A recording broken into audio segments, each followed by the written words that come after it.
People of Reddit, what is a surprisingly unknown survival fact that everyone should know? Pack a whistle. Therese, no chance your voice will hold out yelling at the top of your lungs, and whistles carry long distances. Especially handy if you've injured yourself, and need to rely on others finding you. So's in Morse code is, -- so 3 short blasts, 3 longer ones, 3 short, pause and repeat. This is an especially handy and harmless device to give kids that are along for a hike, along with, if you get separated, stop walking and blow the whistle lots, and welcome to you.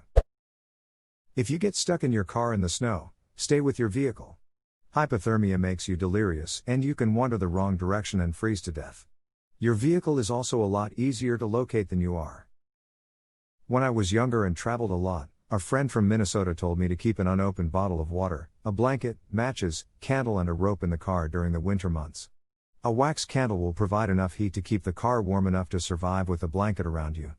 Tie the rope to the car if you get out to relieve yourself, that way you can find your way back by following the rope, if snowing.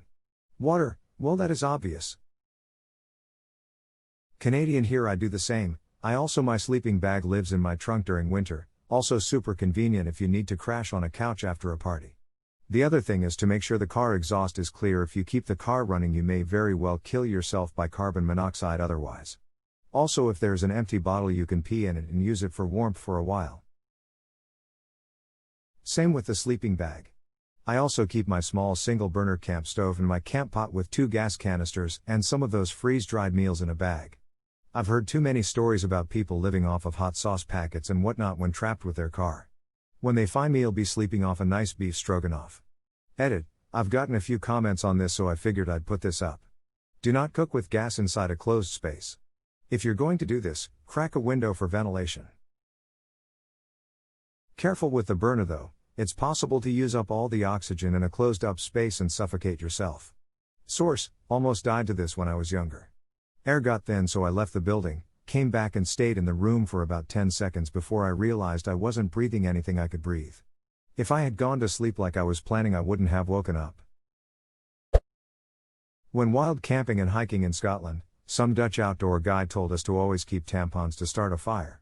He was so right. In a wet environment where all the leaves and branches are moist and the wind blows like crazy, we sometimes needed 1,5 hours to start a fire, and we needed the fire to at least have a warm meal in the night.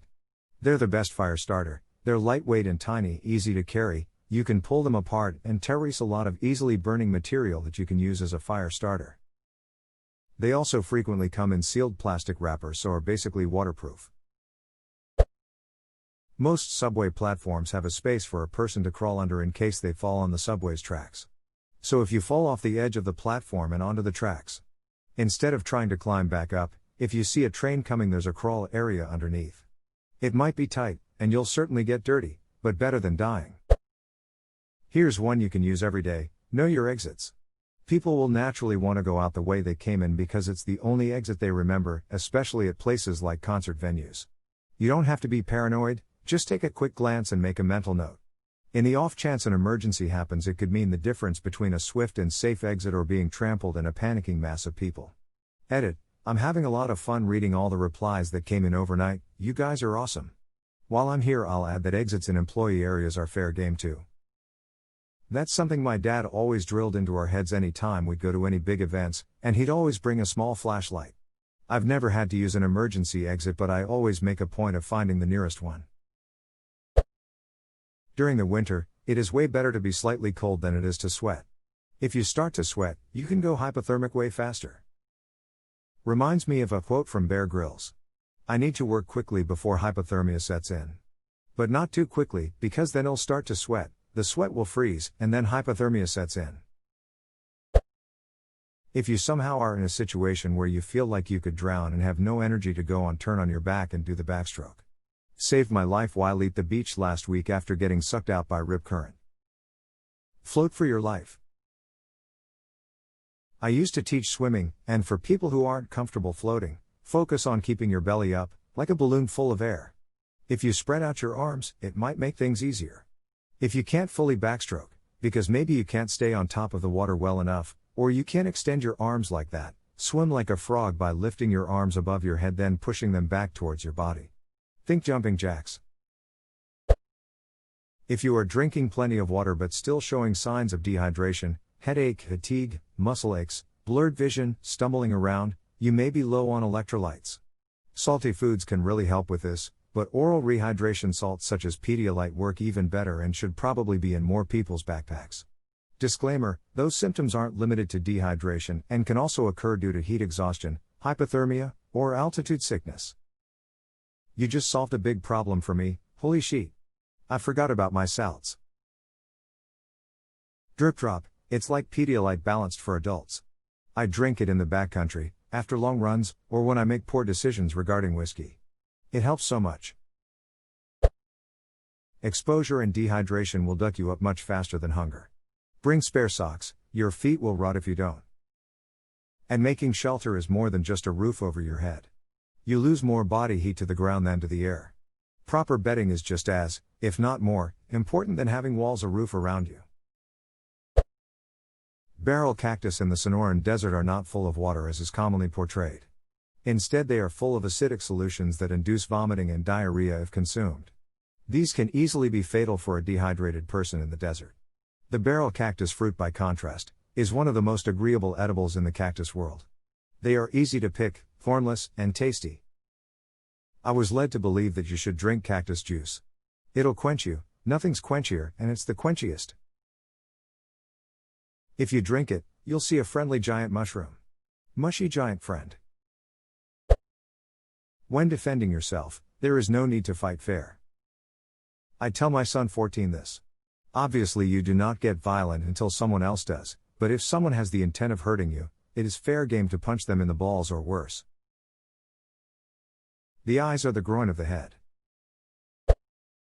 You can squeeze relatively safe water out of moss. Obviously you should still boil it and it's going to have some dirt, but it's way better than drinking out of a steam or puddle. The amount of research I've done on moss for my thesis proves that this is indeed a safe method. You seem like you have an interesting doctorate. What was the subject of your thesis? This is my undergrad thesis, it's on bioreceptive architecture with moss as the bio. Long story, but fascinating. Look up Marcos Cruz's work on living architecture. And here we are. A random Tuesday night, almost midnight, and suddenly I'm interested in the undergrad thesis of a random passerby on whether to squeeze water from moss. I'm not even kidding. This is a subject that never passed my mind, but now I start wondering and truly interested. What kinds of mosses are there? What are the risks? What other sources of water generally are nearby? Really interesting. Best of luck on your follow-up career. Not to spoil your fun or anything, but the reason moss water is safe to drink is because it's mostly the result of dew, i.e. precipitation. Reddit. When I can read about moss sucking without any research work or asking to it. If you accidentally disturb a beehive or wasp nest and are being swarmed, do not run for water. It seems intuitive that jumping in water will keep the bees off you, but actually they will wait for you to resurface and resume stinging you. Instead, run as fast and as far away as you can. Beeswaspes are territorial and will not easily leave their home range. So once you leave their comfort zone, you're pretty much safe. Or set yourself on fire, taps forehead. Use a cotton ball soaked in Vaseline or a tampon. Good idea. Use a cotton ball soaked in a tampon. A mirror is the best way to signal for help. You can use the reflection of the sun directed at a boat or plane like your sibling would to annoy you. The proper way to use a mirror to signal for help is to hold up one hand with a peace sign and position it so that whatever you are trying to signal can be seen between your fingers. Then shine the light from the mirror on your fingers. This guarantees that whatever you are signaling can see the light. I need a random sketch guy to appear. You can tell I'm a professional artist. I think the point is to use it like an iron sights of a gun. If the reflected light is hitting your fingers, it is also going through your fingers to hit the target.